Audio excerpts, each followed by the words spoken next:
You are my partner in crime. Bonnie to my Clyde. But if you recall, those two ended badly. Like I said, my goose may be already cooked, but yours is still alive and kicking. If anything ever happened to you, I'd never forgive myself.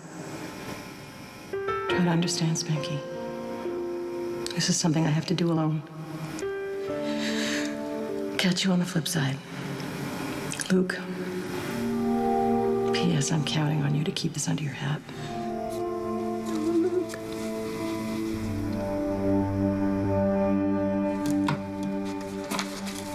Tracy, why are you sitting in the dark? You all right? Yeah, fine. How is, little Daniel Edward, and your search for a bone marrow donor? Am I a match? Oh, well, thank you very much for asking. But no, you're not a match. Nobody is so far. I'm sorry, Monica. You must be very worried about your grandson. Yes, I am. But I'm also worried about you. Don't waste your worry on me. I'm fine. Well, when I came in, I could have sworn that you were crying. Allergies. The calla lilies are in bloom. Oh, come on, Tracy. The only allergy you have is to most people. Can you blame me, Monica, after years of putting up with your sniping? Why are you questioning my aversion to pollen? Because I think you're hiding something. You want to talk? You think I'm hiding something? Wow. That is a fresh and original accusation. In all of your decades of hospitality, you have never once accused me of that. Well, it's true. You have often been underhanded and secretive, but this time it's different, Tracy. Alexis tells me that you've had medical exams done at GH. And since when does Alexis gossip about me? I thought lawyers were supposed to keep their mouths shut and their wallets open. She wasn't telling tales out of school. Actually, she assumed I already knew. After all, Tracy, we're family. We're Quartermains. And you are a Quartermain by marriage, and Alan is dead. Oh, well, has that visit from Alan and Emily worn off so quickly? You know, we were told to be considerate of one another. Great. How about you start by minding your own business and leaving me in peace? Not until I get an explanation. Of what? Alexis concerning herself with business that's not hers? She thought, Tracy, that if you were ill, then you couldn't be a donor for Danny's bone marrow transplant, even if you were a match. Oh, so she wasn't concerned about me, except as far as being a bloodletter for her precious grandson. He's my grandson, too. And chemo is no longer an option. Getting a bone marrow transplant is the only thing he has left. I'm aware, Monica. So why are you arguing with me? Concern yourself with that little boy. I am. And I took the liberty of accessing your medical records. That's not a liberty. That's illegal. This is my grandson's only chance. I had to make sure you weren't sick. How dare you snoop into my medical... No. There were no medical records to look into, Tracy. And I want to know why not. What? I am so sorry that when you tried to access my private medical records, you couldn't find any. Serves you right. Why is that, Tracy? Why aren't there any records? Maybe because there's nothing wrong with me. Oh, even if a doctor found nothing wrong with you, there would still be paperwork in our filing system documenting your tests. It is not my fault if your systems are faulty. I think it is your fault. I think you expunged. Oh, I think it's because you're worried about your future at ELQ. You don't want anyone to know that you might be sick. It might make you appear vulnerable.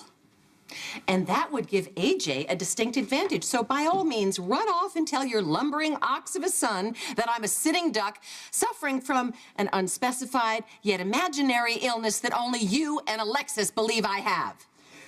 You cannot show any weakness of any kind, Tracy. You learned that at your father's knee. He taught you to be a warrior. And that's exactly what you've done. You had Spinelli hack in and destroy any evidence of your illness. I did not destroy anything. Then where are your records, Tracy? I can't believe... Tracy, if you are sick, please tell me. So you can rent out my room? I care about you. Okay, if that's true, then trust me. There's nothing wrong with me. As for my medical records, I can only assume that somebody on your staff hit the wrong button and deleted all traces of my medical history, along with those of the patients that you are responsible for. So let me suggest that you fire the incompetent sycophant who flattered you into hiring them and hire somebody who is capable of doing their job. And until that time, why don't you tend to your own business and your grandson and take comfort in my excellent health.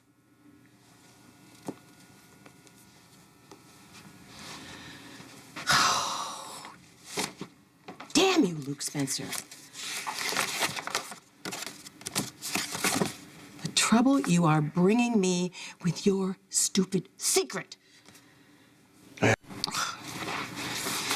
Luke, would it be too much to hope that you would pick up the phone when your dearest friend, your Bonnie to your Clyde, is calling? First you run out on me, and then you ignore me. And meanwhile, I am putting out fires left and right because you don't want anybody to know that you're sick. You know, I am so furious at you. This is worse than all the money you embezzled from me. This is worse than your philandering. I think this is actually worse than our 2-year fraudulent marriage. God help you. If you die without ever seeing me again, just call me back, please.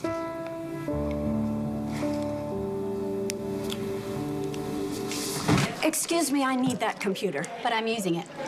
But I'm Dr. Leslie Weber. Dr. Weber.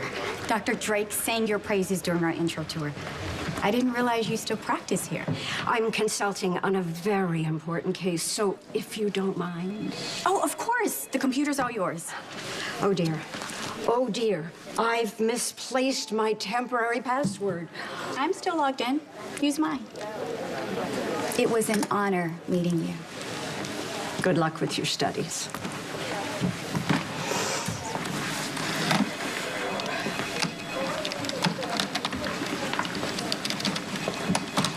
What the hell do you think you're doing?